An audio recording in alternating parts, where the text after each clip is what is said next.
The headlines of this hour on VTV News. Party chief calls for tech self-reliance in Vietnam's digital transformation journey. And later on, Vietnam-Russia high-level business dialogue opens.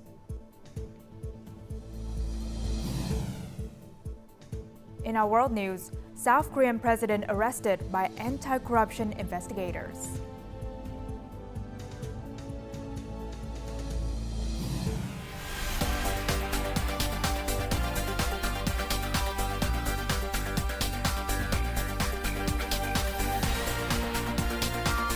Broadcasting from Hanoi, the capital of Vietnam. VTV News starts right now. Good afternoon. It is 3 p.m. local time and you're watching VTV News. I'm Huyen Trân with the top stories. On Wednesday morning, Party General Secretary Tô Lâm attended the 6th National Forum on Developing Vietnamese Digital Technology Enterprises. The event carried the theme Mastering Digital Technology, Mastering Vietnam's Digital Transformation Process by Vietnamese Enterprises. More in the following. In his speech at the forum, the Party General Secretary described the event as a national festival for digital technology. He noted it would bring new opportunities and breakthroughs for Vietnam's intellectuals, scientists, and digital community. The party chief also outlined strategic priorities for national digital advancement, emphasizing that self-reliance and technological autonomy in developing strategic industries, particularly artificial intelligence, the Internet of Things, and cloud computing, must be at the core of the process. He also emphasized the importance of investing in digital infrastructure to enhance national connectivity and drive socio-economic growth, attract global high-tech talents by creating an attractive working environment, and cultivate a sustainable digital technology ecosystem. At the forum, the party chief presented awards to pioneering Vietnamese digital technology enterprises, particularly those instrumental in advancing Resolution 57 of the Politburo. He also attended the 2024 Make in Vietnam Digital Technology Product Awards ceremony, which honored outstanding products that embody Vietnamese innovation and ingenuity. Prior to the forum, the Party General Secretary attended the groundbreaking ceremony for the upgrading and construction of the West Lake Guest House Complex in Hanoi. The complex will serve significant domestic and international political events, including party congresses, special cultural programs celebrating national holidays and historic milestones, and high-level international delegations. Prime Minister Phạm Minh Chính and Russian Prime Minister Mikhail Mishustin attended the Vietnam-Russia high-level business dialogue on Tuesday morning, joined by nearly 100 major businesses from both countries. During the dialogue, the leaders and business representatives discussed solutions to overcome challenges and strengthen cooperation across various sectors. Prime Minister Phạm Minh Chính called on government ministries, industries, and enterprises from both nations to proactively address existing obstacles and expand investments. Prime Minister Mishustin affirmed Russia's commitment to creating favorable conditions for Vietnamese businesses to grow and pursue opportunities in Russia. He underscored the importance of enhancing logistic infrastructure, fostering a positive business environment, and developing strategic cooperative projects between the two countries. The real estate market wrapped up 2024 with clear signs of recovery. Investor and home buyer confidence was bolstered by a series of supportive policies and decisive and effective actions from the government. Proactive participation from the political system, various industries, and local authorities also contributed to this positive trend. The market's recovery continues to be driven by economic growth, urbanization, and young households seeking practical homes. Additionally, key infrastructure projects are being accelerated and completed, thus improving connectivity, adding value to real estate, and fueling demand in the sector. Vietnam ranks 7th among 93 coconut cultivating countries and territories, with approximately 200,000 hectares of active production. However, the entire sector faces a critical challenge due to a shortage of raw materials. Most fresh coconuts are exported without domestic processing. This factory previously operated 6 production lines simultaneously, but now only 1 remains active. Following the lead of major regional exporters, companies are calling for heavy taxation on raw coconut exports to protect the domestic processing sector. Imposing taxes and creating jobs, thereby forming an efficient supply chain, are necessary solutions. I propose that the government develop solutions to retain local resources, then apply technology to produce products with higher value. The global decline in coconut production has exacerbated scarcity and driven up raw material costs. In response, countries have adopted production protection policies. To manage product quality, it is necessary to build an efficient supply chain. Authorities must strictly manage the quality of raw material areas. Favorable market conditions in China and the United States have driven coconut prices higher. This trend encourages Vietnam to revitalize its coconut cultivation areas. Policies should focus on expanding coconut plantation areas and guiding farmers to grow coconuts that meet specific purposes and production requirements. Without decisive action to secure raw materials and ensure fair profit sharing, Vietnam risks becoming dependent on imported materials for its coconut products. This dependency could threaten the sector's sustainable growth and long-term viability.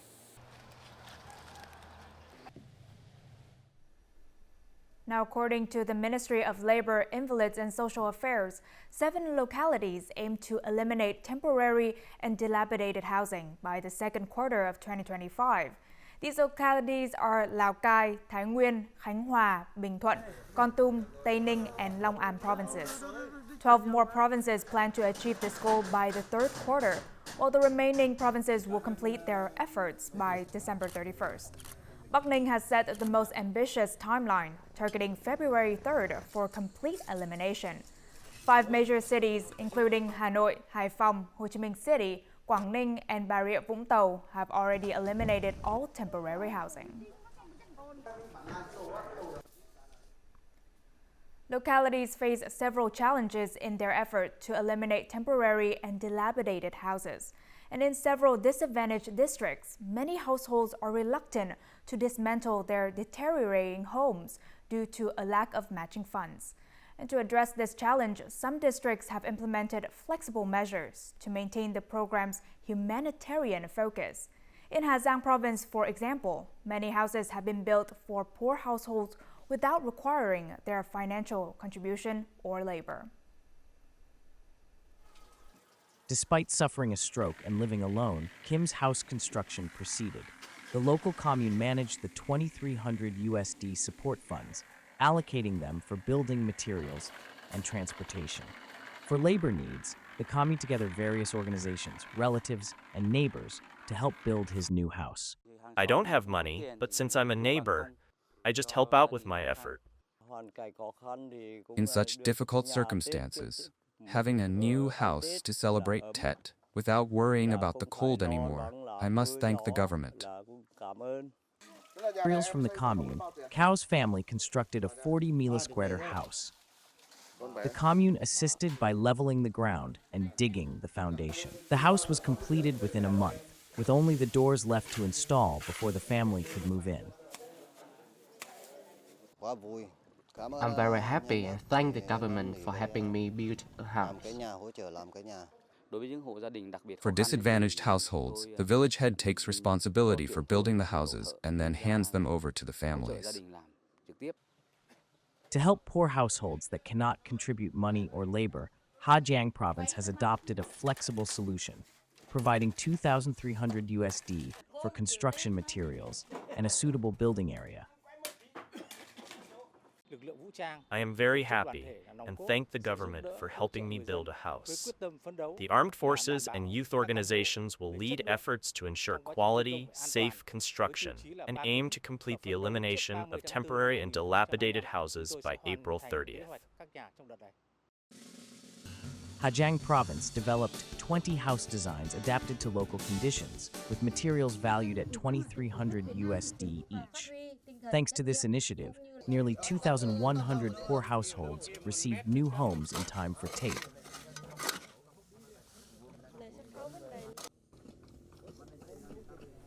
And before we move on to other important updates, let's take a look at the foreign exchange rates of today, January 15th.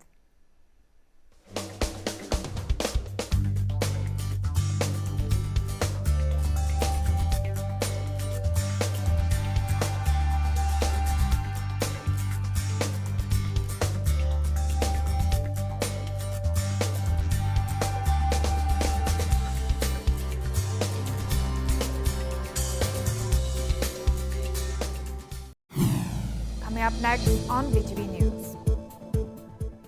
Digital transformation streamlines legal procedures.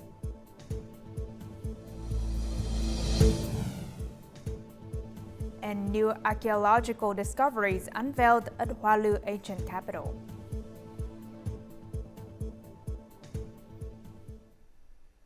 Businesses in Ho Chi Minh City have allocated over $315 million to ensure sufficient supplies for the Tet holiday market, representing 25 to 43% of the market share. And under the price stabilization program, goods are priced 5% below market rates. Market management boards and distribution businesses have prepared contingency plans for potential supply disruption during Tet. The Ministry of Industry and Trade reports that city authorities are coordinating with businesses to maintain supply-demand balance, preventing both surpluses and shortages. Consumer spending has increased 10 to 15% compared to the same period last year, reflecting a more optimistic Tet shopping outlook.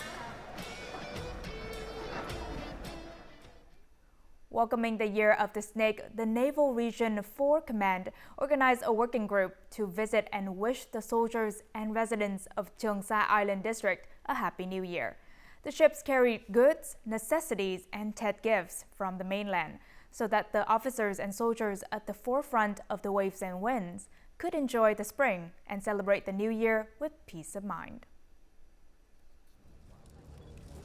In addition to the food and ingredients for making chung cake during Tet, such as long leaves, sticker rice, mung beans, and pork, this group also brought decorations to welcome spring. These gifts are imbued with the nation's traditional Tet flavor. We consider Cheong Sa to be a part of the country, as well as Kank Wa. It is our responsibility to take care of both material and spiritual life. That is the responsibility and task the party and the state have assigned to Kank Wa province. The ships are a welcome sight for the military personnel carrying out long-term missions offshore, delivered safely and on schedule. The dead gifts for officers, soldiers, and Cheung Sa Island District residents are gratefully received. We have received the affection and attention of the party, the Central Military Commission, the Ministry of National Defense, local authorities, and even businesses to ensure that soldiers can celebrate Tet and enjoy spring while being highly combat-ready on the country's frontiers. The special mission brought spring, affection, faith, and simple gifts from the mainland to the remote islands in the spirit of the Rio towards the front line. These small gifts have motivated the soldiers and islanders in the Cheung Sa archipelago to overcome challenges and persistently protect the sovereignty of the sea and islands of the fatherland. The National Population Database integration and data sharing have significantly improved public service access for citizens and businesses. And over the past 4 months, 2 groups of interconnected electronic administrative procedures have been running smoothly. These procedures serve essential citizen needs. On a typical workday at a Hanoi district office, citizens benefit from the interconnected birth registration, permanent residence registration, health insurance procedure. This streamlined process has drastically reduced processing times and improved convenience. What once took several days now requires just 30 minutes to complete. Previously, I had to bring documents to 3 separate offices for these procedures. Now, all 3 services are completed in just one office. The database is interconnected, saving a lot of time for officials and people coming for legal procedures. Officials can also access data from the system to handle legal procedures for people quickly and conveniently. Citizens can now complete these administrative procedures from home using just a mobile device. We have upgraded facilities and trained civil staff, making them ready to effectively carry out online legal procedures. The integration of medical, population, and household registration data into the online portal has streamlined services for sickness, maternity, and health recovery benefits. Through accurate and comprehensive data management, these interconnected administrative procedures demonstrate Vietnam's digital transformation progress, providing greater efficiency and accessibility for citizens. Now, during the Tet holiday season, traffic has drawn significant attention, not just for congestion, but also due to a new traffic violation decree. Government Decree 168 has increased penalties for road safety violations, leading to notable improvements within its first 2 weeks. From January 1st to January 14th, authorities recorded 681 traffic accidents nationwide, with 365 fatalities and 453 injuries. These numbers show a marked improvement from the previous year, with a 34% reduction in accidents and injuries and an 11% decrease in fatalities. The Traffic Police Department noted that the stricter penalties have significantly raised public awareness of traffic laws. Compliance with traffic signals has become more voluntary, even without law enforcement present. And over the past 2 weeks, traffic violations have dropped by nearly 23,000 cases compared to the previous period. Significant findings related to the northeastern wall of the ancient capital of Hoa Lu have been uncovered during an emergency excavation in Tân Hoa Village, Trường Yên Commune, Hoa Lu City. The excavation site is located on a plot of land identified as part of the northeastern wall of Hoa Lu Citadel. The excavation revealed important remnants of the wall's structure. Specifically, the base of the wall, buried 3.46 meters beneath the current surface, was reinforced with a layer of thin wooden planks and stakes deeply embedded into the weak soil to form a foundation raft. 2 groups of bricks were found, gray bricks from the 8th to 9th centuries, and red bricks bearing the inscription of the Citadel Fortress from the 10th century. These findings highlight the importance of including the northeastern wall and its associated sites into the master plan for the special national monument of Hoa Lu ancient capital. In 2024, tourism and services remain the dominant economic sector in Con Dao District, Bà Rịa Vũng Tàu Province, accounting for over 90% of the district's economic structure. And building on this strength, Con Dao District aims to attract 600,000 visitors in 2025. Con Dao, the only island district of Bà Rịa Vũng Tàu Province, features a diverse ecosystem, beautiful beaches, and historical sites like the Hang Dung Cemetery and Con Dao Prison, which are national monuments. It is also known for its unique and meaningful festivals. Con Dao is absolutely wonderful, with its enchanting atmosphere, natural environment, fertile land, and spiritual heritage. Con Dao District has recently strengthened its tourism sector by promoting local attractions, hosting cultural and sports events for residents and tourists, and conducting 6 training courses to enhance the skills of tourism and cultural staff. Con Dao is the first place we are focusing on to achieve goals related to reducing CO2 emissions, plastic waste, and protecting the ecosystem and environment. I hope local residents continue preserving this area's green, clean, and beautiful environment.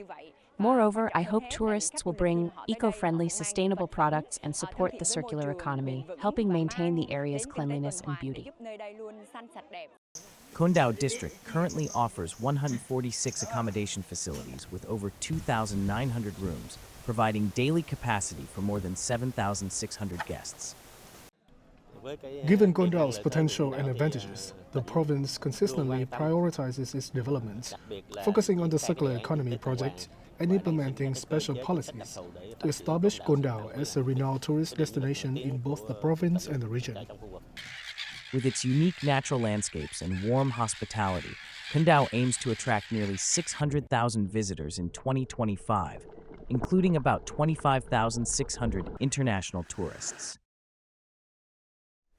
The iconic Phố Ông Đồ, or Street of Calligraphy Masters, opened in Ho Chi Minh City on Monday. And for over a decade, this street has been a sought-after destination for those wishing to embrace the festive spirit of the Lunar New Year. And in today's bustling modern life, it has also become a popular meeting place for young people who share a love for the art of calligraphy. For many years, Lee has eagerly anticipated in the opening day of Calligraphy Master Street. This year, she arrived early to request a calligraphy piece.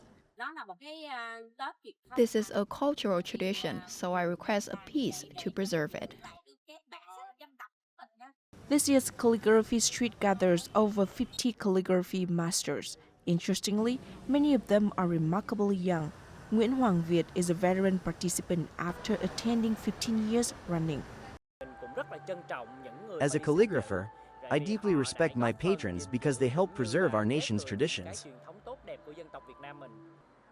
Choosing a fitting piece for someone based on their personality is a challenge, but it is also an opportunity to connect and understand each other better. The growing interest among young people in calligraphy signals a promising future for preserving this cultural heritage. We plan to incorporate new elements in the coming years, including English calligraphy and collaborations with international calligraphy artists. These artists come from Asia, specifically Southeast Asia. I think they will make an interesting mix for this year's Tet cultural activities. Through their efforts, these young calligraphers continue to spread the beauty of this traditional art, keeping its spirit alive as the Lunar New Year approaches. Coming up next in our world news. South Korean president arrested by anti-corruption investigators.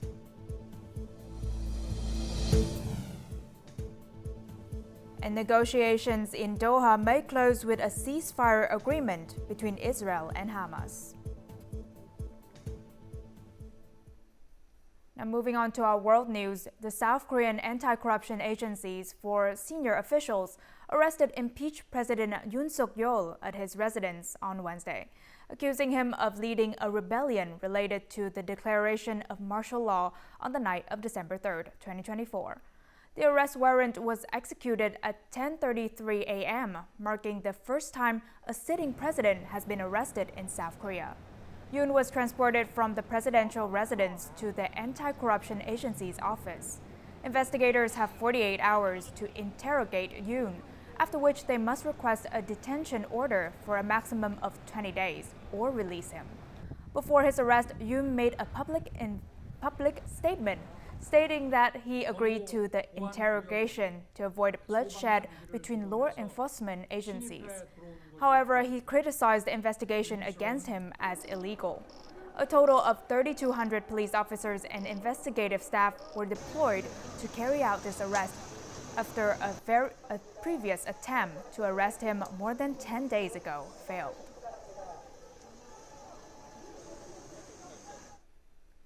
Negotiations in Qatar's capital, Doha, are nearing a ceasefire agreement to end the conflict in Gaza. U.S. Secretary of State Antony Blinken announced that the U.S., Egypt, and Qatar have coordinated efforts to present a final ceasefire proposal for the Gaza conflict. Most of the terms have been agreed upon by the parties, although an official announcement has yet to be made. Previously, Qatar's Ministry of Foreign Affairs stated that negotiations on the final details are ongoing, marking the closest point to an agreement in recent months. obstacles to the ceasefire agreement between Israel and Hamas regarding the exchange of hostages and the ceasefire have been resolved. And if successful, the ceasefire will occur in stages, ending more than a year of continuous negotiations.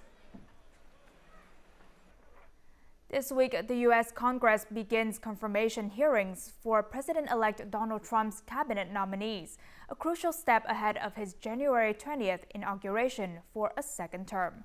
And over 10 hearings will be held, focusing on key positions like Secretary of Defense, State, Justice, and Treasury, which shape U.S. policy in defense, foreign relations, economy, and law. Nominees will face questioning from Congress, presenting their policy views and addressing concerns from both parties. The first hearing featured Pete Hegseth, nominated for Secretary of Defense, who outlined his vision for the Pentagon and military readiness.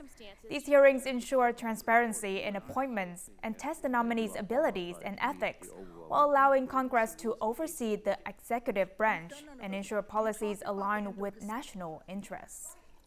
Was clear from French sailor Charlie Darlin completed the Vendée Globe Around the World race in record time on Tuesday, crossing the finish line in under 65 days. And this victory comes after a 4-year journey following his near win in 2021. More to follow. Darlin, who raised his fists to the crowd and shook open a champagne bottle as his boat docked at port, completed the around-the-world sailing race in record time on Tuesday, when he crossed the finish line in under 65 days. The full journey, however, was 4 years in the making, after he came agonizingly close to victory in 2021.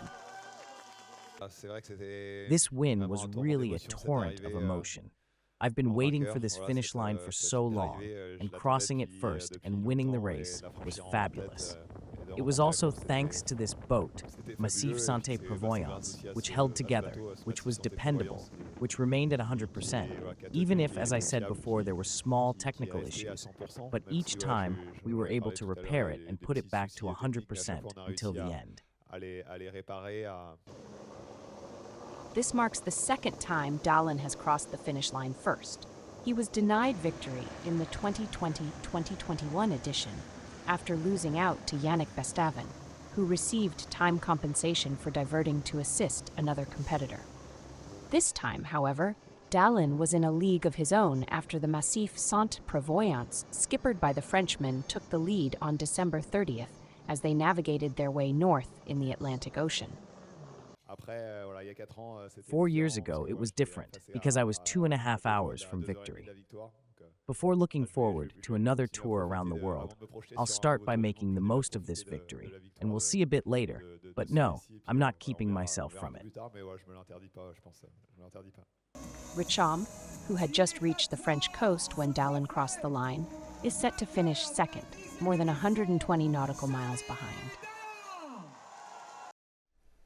And as usual, let's move on to the weather forecast.